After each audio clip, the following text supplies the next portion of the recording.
Hey everybody, welcome back. I did my video on the original Police Academy movie yesterday afternoon, and like I promised, tonight I am doing my review on Police Academy 2, their first assignment. It's after they're all out of the academy. The funny parts, at least the parts that I thought were funny, really cracked me up.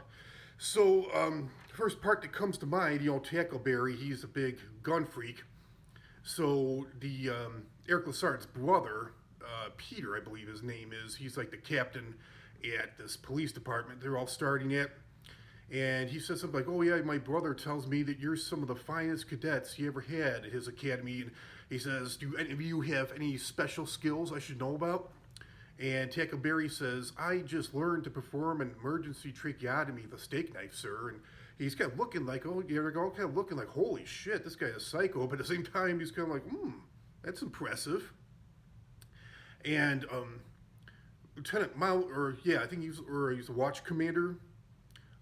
Mauser is looking to the Peter Lassard, who's the captain. He's got like 30 days to get things straightened out. That's why he got the new cadets over to his police department in their precinct, their district.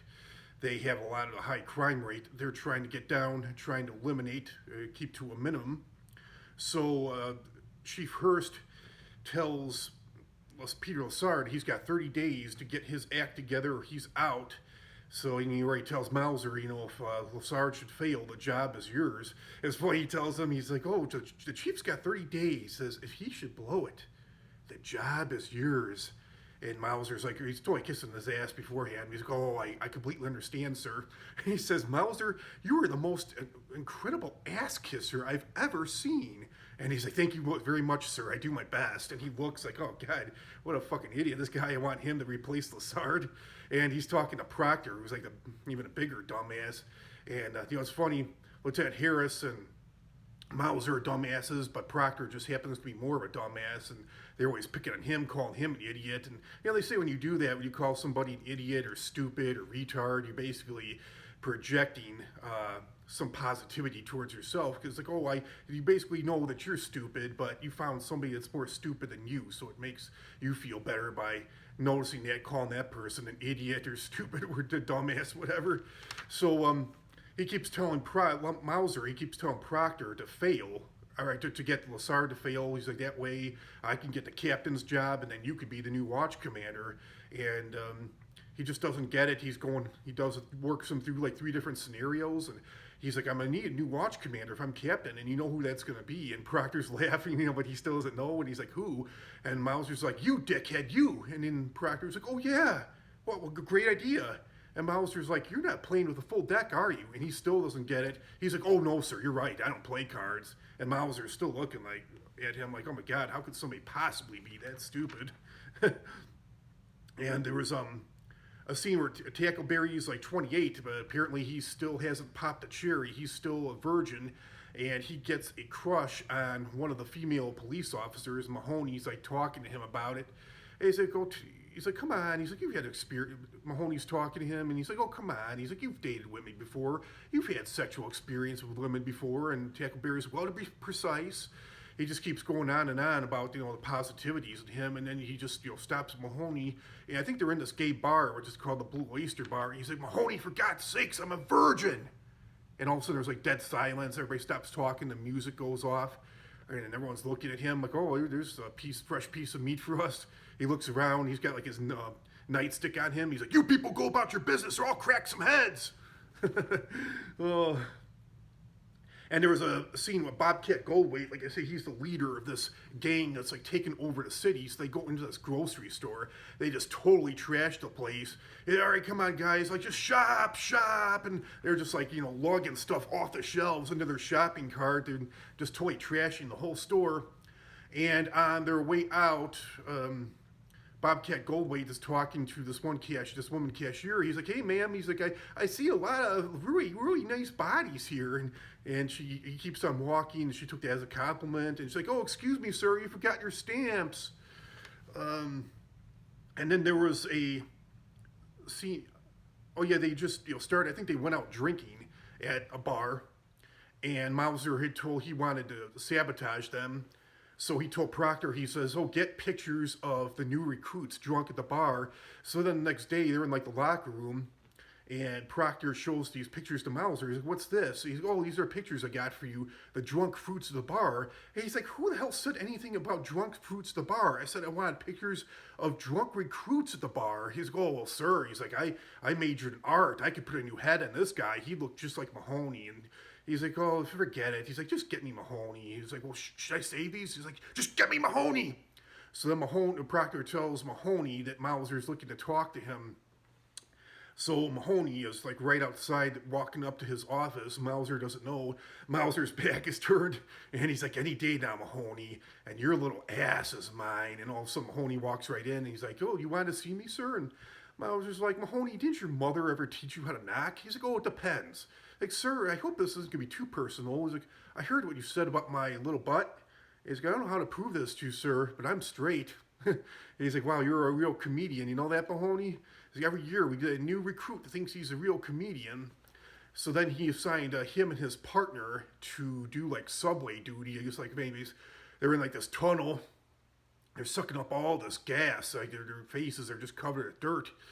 And I guess their job is, if anybody's car stops, they're supposed to stop them from dying of carbon monoxide poisoning. And it's funny, Mahoney's like, "Oh, who's going to save us?" So they come back to the locker room late after their shift is over. Their faces are all dark. And Mauser's like, "Oh, what'd you guys do? Suck up a bus?" And he's like, "I'll be in the shower if you need me."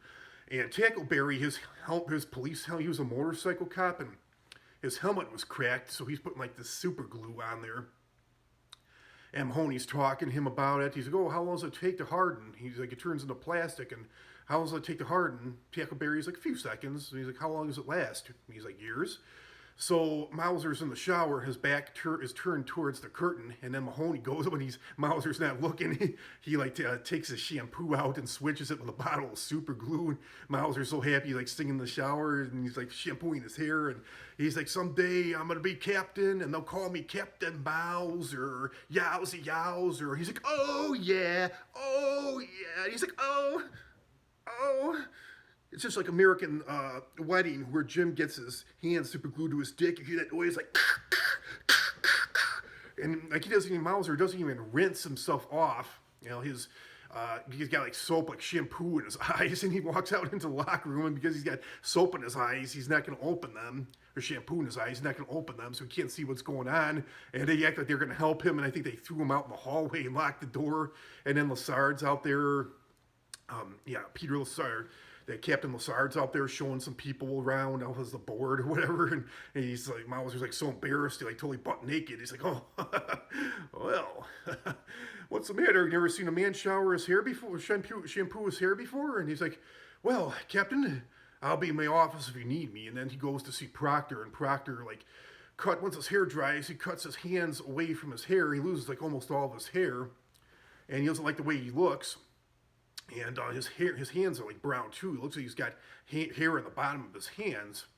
So Proctor's like, "Oh, it's okay, sir. We'll get a wig." He's like, "Have you seen the state of art in wigs today, sir?" And he's like, "What the hell are you talking about?" Then he notices the hair in his hands. He's like, "What the hell am I going to do about this?" So then later on, he has like a roll call meeting with the new cadets, the recruits. New recruits. And Mauser says something like, "Oh, can anybody tell me how this happened?" He shows his hands. And, there were those myths years ago that if you masturbated too much, that you'd go blind or you'd grow hair in your hands. And Mahoney's like, "Oh, I can tell you how that happened, sir." And he's like, "If you don't stop that, you could go blind." And he's like, "Oh, you think that's funny, don't you, Mahoney?" He's like, "We are not going to leave this room until we find out what happened." He's like, "Oh, right now, I just want some names. Just some names." Nobody confesses. He's like, "Okay, fine, have it your way, but I'll suspend every single one of you without pay." So Mahoney stands up and he's like, "Sir, I did it to you." And Mauser's like, "Oh, Mahoney, Mahoney, what kind of clown do you think I am?" And Mahoney's like, "A juggling clown?" That's one of my favorite lines in the movie. And then there was a part where Eric Lassard, who's like going senile, he brings like this goldfish with him. He's got a goldfish in like a glass bowl. He brings this goldfish with him everywhere he goes. So he meets Peter Lassard at Benihana, which is like a Japanese restaurant. The Japanese chefs cook right in front of you. So he's sitting right at the steam table. And Eric Lassard, he like puts his fish bowl onto the steam table, and then Peter Lassard's all pissed off at the Japanese chef. He's like, his fish is boiling, and then he thinks he wants like something else, wants it prepared some other way. He's like, oh, sir, would you like it stir fried? Oh, let's see where I. Oh, and then there's one part at the beginning before Mahoney gets on with that police department as a police officer. He's like beach patrol, and he's like patrolling around, checking out the babes on the beach, and he's on like one of those four-wheelers, and this guy is like driving around in this pickup truck with he's like knocking over sandcastles and practically running into people and creating tidal waves with the wheels of one side of his truck. So Mahoney goes up to him and he's like, hey Tim, how you doing? He's like, hey Mahoney, what's happening? He's like, how you doing? He's like, I'm all right. He's like, hey Tim, let me see if you can help me out here. I got a little problem. He's like, oh, what's that? He's like, oh, there's this guy that's just tearing up my beach. He's like, what? He's like, no. He's like, yeah. He's like, who is it? He's like, it's you. He's like, ha ha ha. He's like, hey Tim, can you do me a favor, please? He's like, you got it. Get the truck off the beach. You don't got it. Oh, come on, Tim. Be a bigger boy. He's like, no way. He's like, so long, sleazeball. And he ends up going to the end of the beach, not knowing that it has like a huge drop off. So he goes over like this whole huge mound of trees and just plunges into the lake or the ocean, whatever. And then he's like looking back at Mahoney. Mahoney's standing up there on his four-wheeler. He's like, never fool around with a fuzzball, or never fool with a fuzzball. And there was a town fair that the police had arranged. It was like a fundraiser to clean up the town. And Bobcat Goldthwait shows up with this gang. This is another, I thought this is one of my funniest parts too. He shows up with his gang and he's like, hey, what's going on here? And like the second guy, like the second leader of the gang, he's like, oh, the cops are having an affair. He's like, oh, affair? What for? And the guy's like, oh, they're trying to raise money to clean up the neighborhood. And then he says something like, oh, did they have a Ferris wheel? And the guy points to it. And he's like, ah, I hate Ferris wheels. And they were like, oh. And he's like, oh, I got a bad stomach. It gave me a stomach ache. It made me sick. And they're all like, oh. And he's like, well, you don't have to ride on it. But, you know, and he's like, well, I'll go on it if you go on it with me. If you go on it with me. And they're all like, oh. And he's like, oh, let's have some fun. And again, they just start trashing the fair, you know, assaulting people. And the mayor is there. And it's funny, he doesn't even know like who the mayor is. He doesn't know her name or what she looks like or anything like that. I don't even know if he knew the gender of the mayor. And he's like, oh, are you the mayor? And she's like all nervous. Like, yes, I am. And he's like, I voted for you, you know. And she's like, oh, that was very nice of you. And there was one point where Mauser was talking, it was towards the end, Mauser was talking to Fackler about something he wanted him to do. And he's like, oh, I'm going to lower you down real gently, like down in this cave at this zoo, and to get near to save Mahoney from this gang. And he's like, Fackler's like, me? You're lowering me down? He's like, no, your mother. And Mahoney went undercover, Bobcat Goldthwait's gang. He was trying to gain their confidence. He went like undercover, and they realized, I think he had like a radio on him, and the radio went off. Or he had like some type of microphone, like wire, where they could hear him. But every once in a while, it went to like radio for some reason. It switched modes. And Bobcat Goldthwait realizes he's got a wig on, he's got a headband, he's got a mustache, and he's like, oh, you're a cop. He takes off his mustache, takes off his wig. He takes off his mustache first. He's like, oh, you're a cop. And he takes off his wig too. He's like, oh, God, you're an ugly cop. And then he said something first. He's like, what do they call you, man? What do they call you? He's like, Jughead. He's like, Jughead? My mama's name is Jughead. It was a funny line. Let's see. And then towards the end, oh, yeah, last two parts they have to go over here. Bobcat Goldthwait was like taking Mahoney, because Mahoney, I don't think he was packing heat, so he took him like hostage. And then Peter Lassard blocks them. They're coming out of the cave at the zoo. And Peter Lassard is like, drop the gun. Or first, Mahoney tells Bobcat Goldthwait, he's like, come on, Zed. That's his name, Zed. He's like, come on, Zed, let's talk. He's like, no, I'm not in the mood. And Lassard's got him at gunpoint, and he's like, drop the gun, punk. And he's like, oh, I'm in the mood. So where are you from? And he's like, drop the gun, punk. He's like, oh, you won't shoot. You don't have any guts. And he says, 3 more seconds. You won't have any brains. I just thought. I got brains. And then Mahoney's like, sir, 3 seconds is up. And he's like, I'm at about 2.5. He's like, drop it. And then he says, okay, very good. Now pick up the gun. As they both go to pick up the gun, and Mahoney like nails him in the face. He like rolls down these steps. He goes, oh, that don't hurt. That don't hurt. That don't hurt. You know, he hurt the hell out of himself. And then Hooks like steps on his hand or wrist or something like that. And he's like, oh, that hurt. And she's like, don't move, dirtbag. She's really soft-spoken, but she can get really loud if she wants to be. And then towards the end, Tackleberry ended up marrying his girlfriend in the academy. Or I think she was already a cop. They were both like motorcycle cops. Yeah, there was a funny part when they first started working together. He didn't really like her, but then he noticed that she was big into guns too. That was what attracted him to her, because I think her ass was facing him. They were like out to lunch. She was throwing her garbage out, her food out, their garbage. And she was kind of bending over the garbage can. And he's like, wow, that's a nice piece. And she thought that he was talking about her ass. And he's like, I was referring to her sidearm. And then they start like discussing, they start talking about their guns, making comparisons. And she said something to Tackleberry. She's like, oh, Tackleberry, if you want penetration. And he looks at her like thinking about sex. She's like, if you want penetration, the gun that I carry could actually crack the engine block of a truck. And he's like, oh, I could see where that would be useful.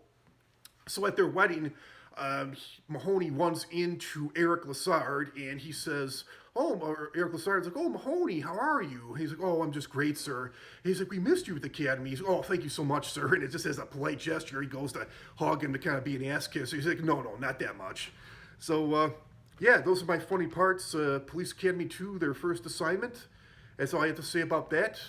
Police Academy 3 Back in Training review will be coming very soon. So thank you all so much for watching. Thank you for your support. I'm going to send a shout out to Cindy Lester, Josh, Zachab, Candy Girl, among many others. So yeah, just comment, like, share, subscribe, and I'll talk to you all real soon with another great video. Have a great day, everybody. Talk to you all real soon. Bye.